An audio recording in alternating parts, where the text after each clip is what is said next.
first grade peeps. I am so happy to have you here with me today. This past month, we've been talking about how March comes in like a lion and goes out like a lamb. We're now in April, and the saying for April is, April showers bring May flowers. And let me tell you, we have got a ton of showers out there today. I can't wait until May to get some flowers. So what I did is I went out into my garden. Way back over there in the corner, there's this beautiful yellow bush called a forsythia bush. Man, I can't even say it myself. It's got beautiful yellow flowers on it, and I thought maybe we could make some today. I was really inspired by flowers that two of our students have done. Veronica made me this one, and Audrey made me that one, and they are absolutely beautiful, and I thought that all of you could maybe make some forsythia bushes. So this is what we're gonna do. I was a little bit frustrated today because I had it in my head what I wanted to do with all of you, and I couldn't find all the supplies that I needed.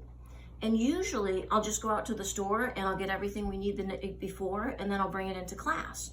So I had to hunt around my house to find everything that we would need. So I want you to do the same thing. You might not have exactly the same supplies that I do, but use your imagination.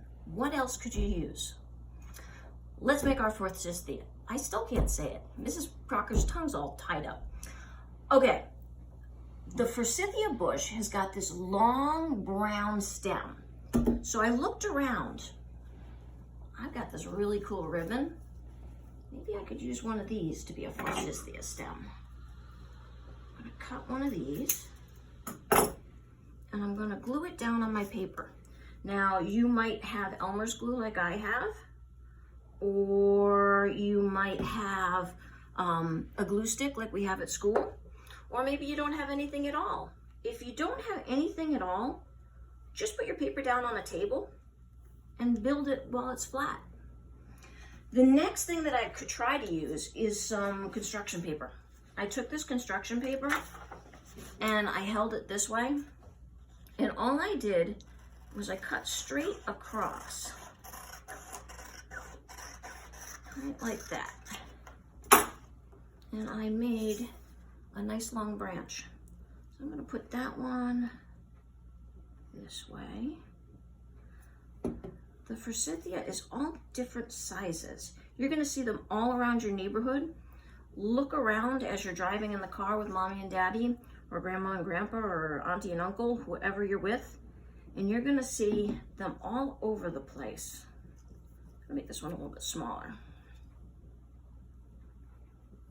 I've got 3 down. You can make as many as you would like. At the bottom of my forsythias, I kind of think it's just sort of hanging here in the middle. So I'm gonna find another piece of paper. I like purple myself. And I'm gonna make a vase.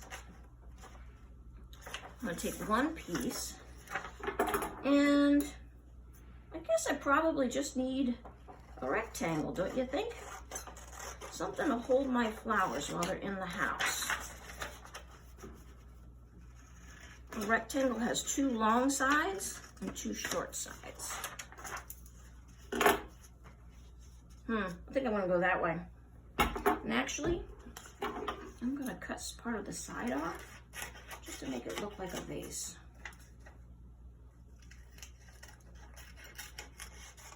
There we go. Perfect. Now this is my project, so it can look any way that I would like. All right, I'm gonna put my vase on there. Liking it already.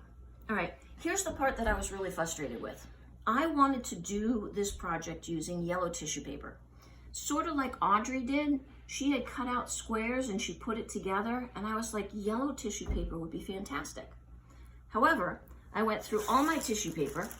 I've got green, I've got white, I've got red, I've even got a plaid, but I don't have any yellow.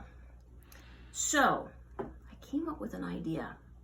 Do you remember when we made our pumpkins back in October? I went and I took a coffee filter and I flattened it out and I used my yellow marker and I colored it all in, and then I used a spritzer and I spritzed it. Whoop, there it goes. And then I let it dry. So now I've got something that's like tissue paper and it's yellow, and I could use that. Now you're gonna go, well, I don't have a coffee filter, Mrs. Crocker. Okay, so my second suggestion would be, I've got some yellow construction paper and I cut it into squares. Squares big enough that I can crumple it up and put my finger in the middle. So I did that too. And my other thing was, well, what if you don't have construction paper? Look around the house, and you need to ask mommy and daddy about this, or whoever you're with. I found this yellow envelope. I could open this up and use this. There are all kinds of things around your house to do this art project. Now, to make our forsythia, I'm going to take one of these yellow squares, and I'm going to put my finger in the middle of it. And then I'm going to wrap the paper around it. I'm going to take a little bit of glue. I'm going to put a little dollop of glue. You can use your glue stick if you want to. And I'm going to put it right there, and I'm going to count to 5. 1, 2, 3, 4, 5. Whoop. There we go. I'm going to go all the way up and down my forsythia branch. Do one of these.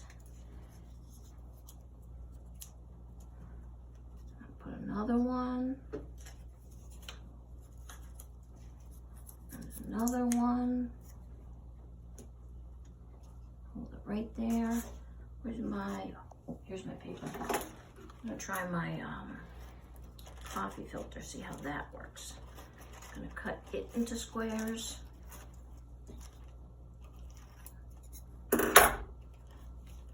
Wrinkle that up. Ooh, that's pretty good too. The other thing the forsythia has are these little green buds.